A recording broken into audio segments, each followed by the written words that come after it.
Fala galera, beleza? Hoje a gente vai mergulhar de cabeça num assunto que tá dando o que falar, pelo menos para quem curte o mundo dos carros.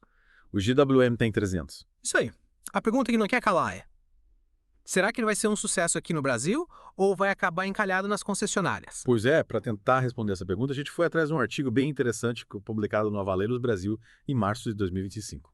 O artigo analisa o possível futuro do Tank 300 por aqui, levando em conta a faixa de preço que estão especulando, algo entre 350 e 380 mil reais.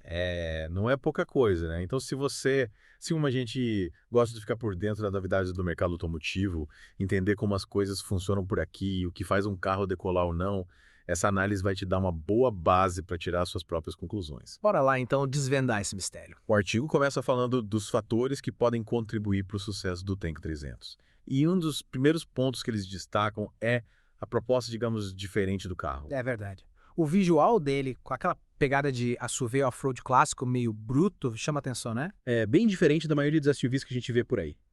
Parece que ele mira num público específico que curte essa estética mais, sei lá, raiz, vamos dizer assim. Isso, um pessoal que talvez não encontre muitas opções parecidas no mercado. E aí, se a GWM souber explorar bem esse nicho, pode ser um ponto positivo para eles. Com certeza. E junto com esse visual vem a capacidade off-road. Se o Tank 300 realmente entregar um bom desempenho fora de estrada, pode conquistar um público que está crescendo cada vez mais no Brasil. É a galera que curte aventura, trilha, esse tipo de coisa. E convenhamos, não é todo SUV que se garante no fora de estrada de verdade. Verdade. Mas, claro, para fazer sucesso no Brasil, não basta só ter um visual legal e ser bom de trilha, né? Principalmente considerando a faixa de preço que a gente está falando. Exato. O artigo também destaca a importância do pacote de equipamentos e tecnologia. Se a GWM caprichar nesses quesitos, oferecendo um bom nível de segurança, conforto e as últimas novidades tecnológicas, isso pode ser um diferencial e tanto. A gente sabe que o consumidor brasileiro está cada vez mais exigente, né? E nessa faixa de preço, a expectativa é alta. Sem dúvida. E outro ponto que o artigo menciona é a novidade da marca GWM no Brasil. Por um lado, isso pode gerar curiosidade, um certo burburinho em torno do lançamento. Tipo, quem é essa GWM que está chegando com esse carro diferente? Exatamente. Mas, por outro lado, a falta de familiaridade com a marca também pode ser um obstáculo. O brasileiro, no geral, é meio desconfiado com marcas novas, né? Principalmente quando a gente está falando de um investimento alto como esse. É verdade. Por isso, a GWM vai ter que trabalhar duro para construir uma boa reputação por aqui. Investir em marketing, ter uma rede de concessionárias confiável, oferecer um bom serviço de pós-venda, tudo isso vai ser fundamental. E não podemos esquecer da concorrência, que nessa faixa de preço é bem forte. A gente tem marcas como a Jeep, a Toyota, que já estão consolidadas no mercado, com clientes fiéis, além de algumas marcas de luxo que também brigam por esse público. A GWM vai ter que se esforçar bastante para se destacar nesse cenário. E tem outro fator que a gente não pode ignorar, né? A economia. A gente sabe que a situação econômica do Brasil impacta diretamente as decisões de compra, principalmente quando se trata de um carro nesse valor. É verdade.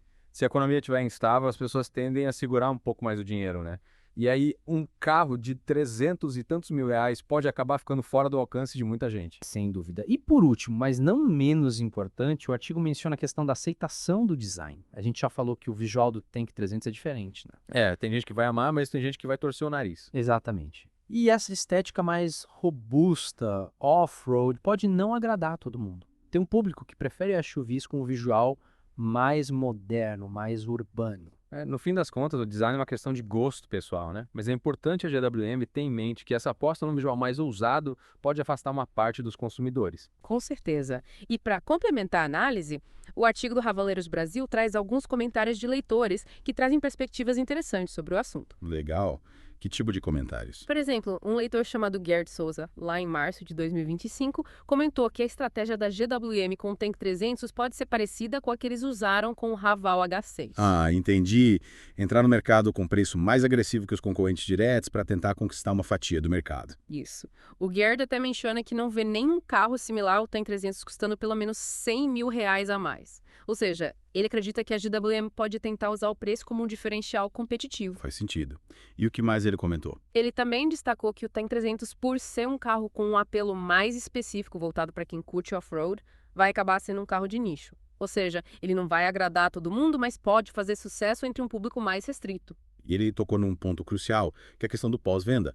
Ele lembrou que esse tipo de carro, por ser mais usado em situações extremas, acaba exigindo mais da assistência técnica. É verdade. E aí ele mencionou a experiência dos donos de aval, que dependendo da concessionária tiveram experiências boas ou ruins. Ele até disse que se dependesse de algumas concessionárias específicas, o H6 poderia ter se dado mal. Ou seja, a GWM precisa garantir uma rede de assistência técnica de qualidade se quiser que o Tank 300 seja um sucesso. Senão o tiro pode sair pela culatra. Exatamente. E o artigo também traz o comentário de outro leitor, o Demel Ajori, também de março de 2025, que fala sobre o preço que as marcas novas, principalmente as chinesas, precisam pagar para entrar no mercado brasileiro. E a gente sabe que existe um certo preconceito com produtos chineses, né? Muita gente ainda acha que produto chinês é sinônimo de baixa qualidade. Pois é. E o Demel Ajori argumenta que, para mudar essa percepção, as marcas chinesas precisam oferecer um preço bem mais baixo que os concorrentes. Não adianta ser só um pouquinho mais barato, tem que ser uma diferença significativa para chamar a atenção do consumidor. Ele usa como exemplo o sucesso da linha Haval e dos carros elétricos da BYD, como o Dolphin, que chegaram com preços bem competitivos e acabaram forçando outras marcas a se reposicionarem no mercado. Exatamente. E ele faz um contraponto com o caso do BYD Shark, que na visão dele foi um fracasso, por falta de análise de mercado. O Shark tentou competir num nicho mais conservador, fiel a marcas já conhecidas, e mesmo com preço competitivo, não conseguiu convencer o público a arriscar. Interessante. E qual a conclusão dele sobre o caso do Shark? Ele diz que talvez a tecnologia do Shark até fosse boa, mas o valor percebido pelo consumidor não foi suficiente para justificar a troca de marca. E ele termina com uma frase que eu achei bem marcante. Todo risco tem um preço. E no caso do Shark, o mercado não quis pagar por ele. No fim das contas, o sucesso de um carro depende de uma série de fatores, né? Não é só preço, não é só tecnologia, é um conjunto de coisas que precisam fazer sentido para o consumidor. Com certeza. E juntando todas essas informações, qual é a conclusão final que o artigo do Avaleiros Brasil traz sobre o futuro do Tank 300 no Brasil? É difícil cravar com certeza se ele vai ser um sucesso ou não, mas o artigo aponta alguns caminhos. Isso. O sucesso do Tank 300 vai depender de como a GWM vai se posicionar no mercado, da qualidade do produto que eles vão entregar, do pacote de equipamentos e tecnologia que vão oferecer, da estratégia de marketing que vão usar e, claro, da aceitação do público em relação à marca e ao design do carro. São muitos fatores em jogo. Mas resumindo, o que eles dizem é que se a GWM conseguir entregar um carro de alta qualidade, com boa capacidade off-road, tecnologia de ponta e um preço competitivo, e se eles investirem em construir uma boa reputação e um bom serviço de pós-venda, as chances de sucesso são grandes. Exatamente. Mas, por outro lado, o preço alto e a falta de familiaridade com a marca são desafios que a GWM vai ter que superar. O Tank 300 tem potencial para ser um sucesso de nicho, mas a estratégia da GWM precisa ser muito bem pensada para isso acontecer. O mercado brasileiro é cheio de surpresas, né? A gente já viu carros que, na teoria, tinham tudo para dar certo e acabaram fracassando. E também já vimos carros que ninguém dava nada e acabaram fazendo sucesso. É verdade. No fim das contas, só o tempo vai dizer qual vai ser o destino do Tank 300 por aqui. Pois é, e para você que está acompanhando a gente até aqui, fica a pergunta.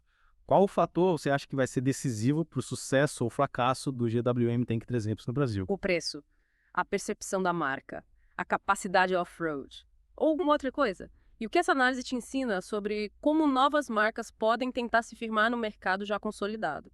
Fica a reflexão. Agradecemos a companhia e até a próxima.